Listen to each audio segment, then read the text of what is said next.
दोषपूर्ण भावनाओं का आचरण रहेगा तो हम अपनी मंजिल को कभी प्राप्त नहीं कर सकते। इसके लिए हमें व्यापक दूरदर्शी सोच के साथ काम करना पड़ेगा। वह चाहे व्यापार का क्षेत्र हो, चाहे कृषि का क्षेत्र हो, चाहे राजनीति का क्षेत्र हो। मेरे प्यारे भाइयों बहनों, जो कौम जुल्म के खिलाफ आवाज नहीं उठाती वह कौम लाशें उठाती है लाश। इसलिए हे मोरपंथी, अपने पूर्वज पुरखों के इतिहास को याद करो, उनके सपने को साकार करो। तभी अपनी एक परिचित पंक्तियां आप सभी को समर्पित करता कि जाग उठो हे मोरपंथी, मैं तुम्हें जगाने आया हूँ। कि जाग उठो हे मोरपंथी, मैं तुम्हें जगाने आया हूँ। गौरवशाली इतिहास तुम्हारा याद दिलाने आया हूँ। पूरब के पश्चिम, उत्तर के दक्षिण राज्य तुम्हारे थे। इतिहासों के स्वर्णिम पृष्ठों में राज्य तुम्हारे थे। अरे दूर दूर तक फैली थी और चारों ओर शौर्य था।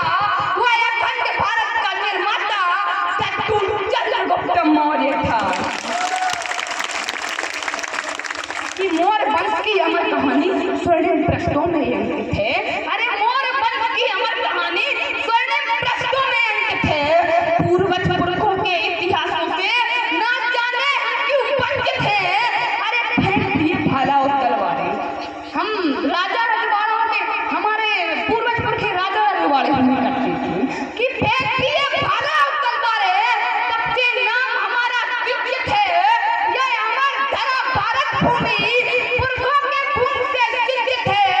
तुम भूल गए हो गौरव गाथा जिसमें सम्राट अशोक महान हुए।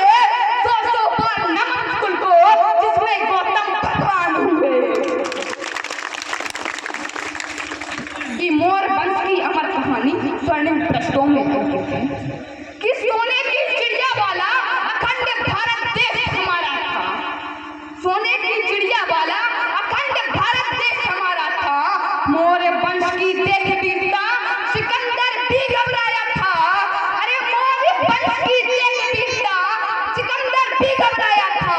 अरे तुम कब तक चुप बैठोगे जब कौवा मोती खा जाएगा। अरे जाग उठो हे मोरवंशी, अरे जाग उठो हे मोरवंशी। अब कोई चाणक्य नहीं आएगा। भाई खून है, भाई शक्ति है। सिर्फ संगठित सामर्थ होने का काम करो।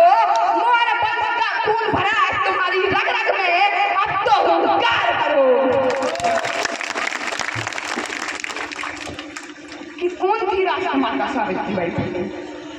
कि हर धर्म हर बरादरी के लिए निरंतर काम करते हुए जब माता सावित्रीबाई फुले कन्याओं को पढ़ाने जाती थी तो खुद तथाकथित लोगों को जलन होती थी, पीड़ा होती थी, कष्ट होते थे, कांटे चुभते थे, विरोध करते थे और कीचड़ गोबर पत्थर देखते थे। आखिर क्यों? क्योंकि सूर दलित पैसे वो नारी शिक्षित हो गई तो उनका व्यापार बंद हो जाएगा।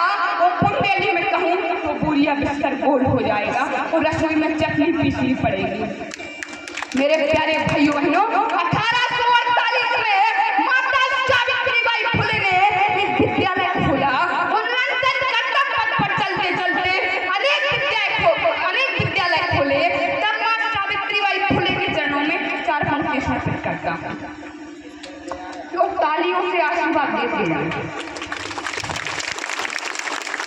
स्वर्ण अक्षरों से भी लिख दूं जिसकी गाथा कम है। अरे स्वर्ण अक्षरों से भी लिख दूं जिसकी गाथा कम है। इतिहासों के पृष्ठों में गायब कर दी जिसका मुझको गम है। नारी शिक्षा और सम्मान की खातिर जिसने दर दर ठोकर खाई थी वह साधारण सी नारी नहीं, शिक्षा की देवी सावित्रीबाई थी। कि भारत भूमि की इस धरती पर नारी पढ़ नहीं सकती थी।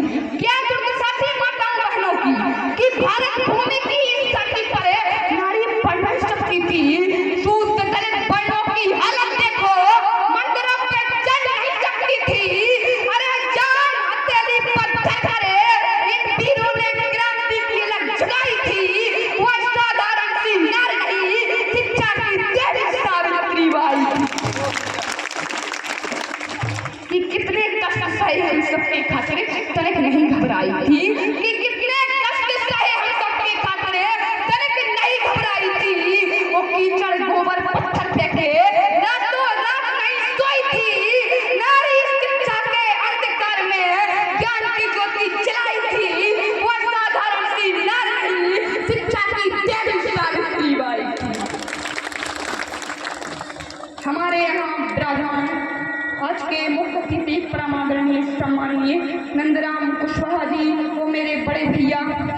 आसाराम कुशवाहा जी एवं हृदय कुशवाहा जी एवं समस्त यहाँ बैठे अतिथियों का मैं 4 पंक्तियों से स्वागत करता हूँ कि राहें जहाँ तक जाएगी राहगीर वहाँ तक जाएगा, कि राहें जहाँ तक जाएगी राहगीर वहाँ तक जाएगा। तुम दरिया से क्या पूछ रहे, नीर कहाँ तक जाएगा? अरे खींच धनुष की डोर निशाना, साधो अपनी मंजिल पर, बाकी बाद में देखेंगे कि तीर कहाँ तक जाएगा।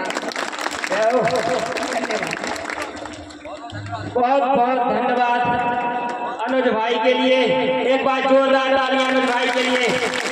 आप उम्र देखिए, आप जुनून देखिए।